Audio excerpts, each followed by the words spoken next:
Ayan, attorney, with the development dito po sa pag-aresto ng International Criminal Court kay Senator Ronald Bato de la Rosa, muli po siyang dumulog sa kataas-taasang hukuman para po sa panibagong manifestasyon na ng hiling po na TRO po nito. Ano po yung mga posibleng mangyari po dito, attorney? May attempt, di ba, na hulihin daw siya uli ng NBI. Of course, hindi natin alam kung anong totoo dyan.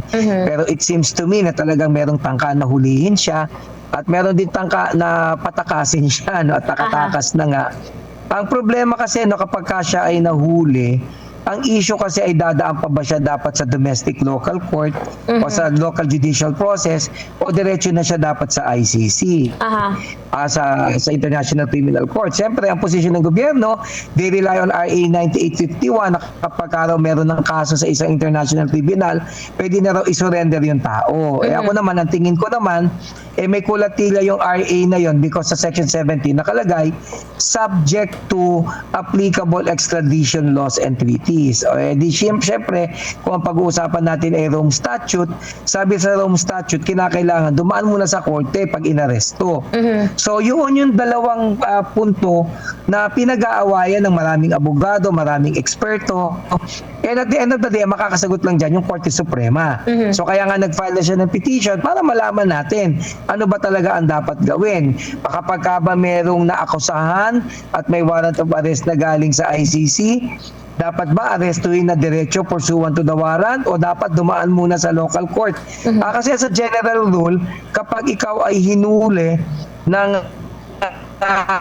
gobyerno base sa isang warrant na nanggaling sa ibang bansa, either pursuant to an extradition case or pursuant to a treaty obligation na ito na nga ang ICC, hindi ba? Kadalasan dumadaan ka pa sa local court para tignan kung valid ba yung warrant, para tingnan kung yung karapatan mo ba ay napagtanggol, o para tingnan kung yung mga depensa na gusto mong mangyari ay mabasa at makita. At pag nakatapos yan, doon pa lang nagde-decide kung dapat nga bang dalhin ka.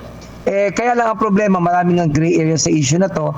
Maganda talaga na antayin na nga natin ang magiging sagot ng Korte Suprema, kasi kung ano sagot ng Korte Suprema, yun na yung magiging batas at yun na yung magiging guide at yun na yung magiging panuntunin or rules when it comes to matters like this. Ang problema ngayon, attorney, hindi alam kung nasaan po ngayon si Attorney Bato, ano? Nauna nga po na... Ayun ang problema, nawawala ang Bato. Yeah. Diba? Buti pa si Darna, alam natin na kay Ding. So ito hindi natin alam kung nasaan. Pero attorney, meron bang pananagutan or responsibility ang Senado ngayon? Kasi 'di ba, nasa ilalim ng kanilang protective custody ang Senador Bato de la Rosa, and meron po silang pag-uusap ng National Bureau of Investigation. Meron bang pwede bang singilin ang Senado po sa bagay po na ito, attorney?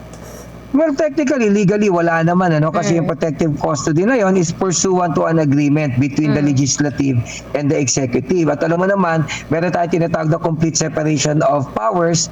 So, co-equal branches yan.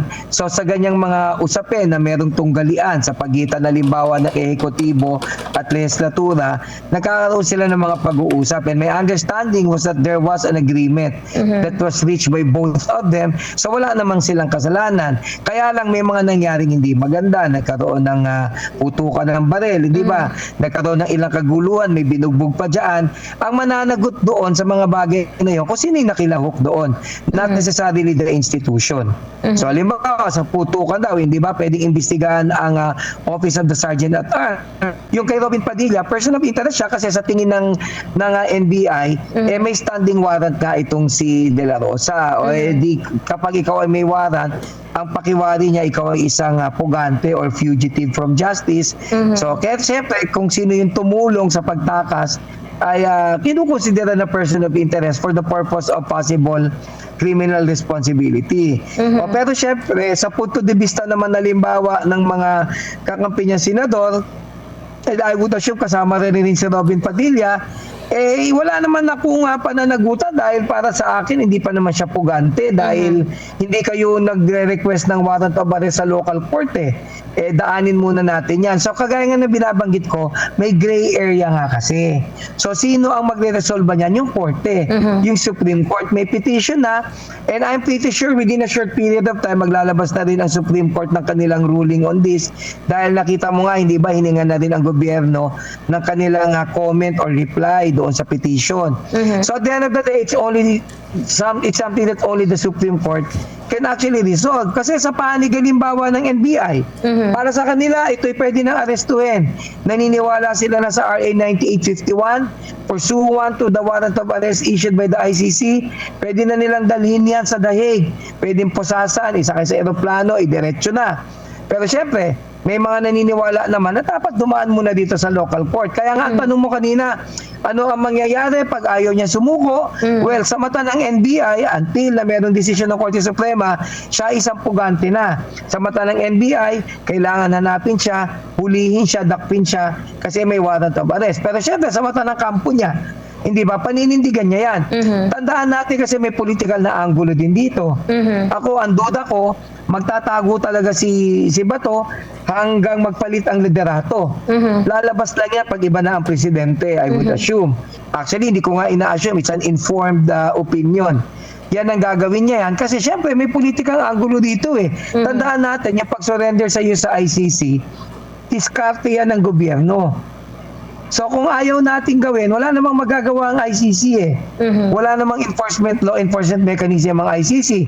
Hindi naman yan yung tipong ayaw niyong ipadala dito mag-antay kayo. Walang ganong kapabilidad ng ICC. The ICC relies on the generosity of the host state.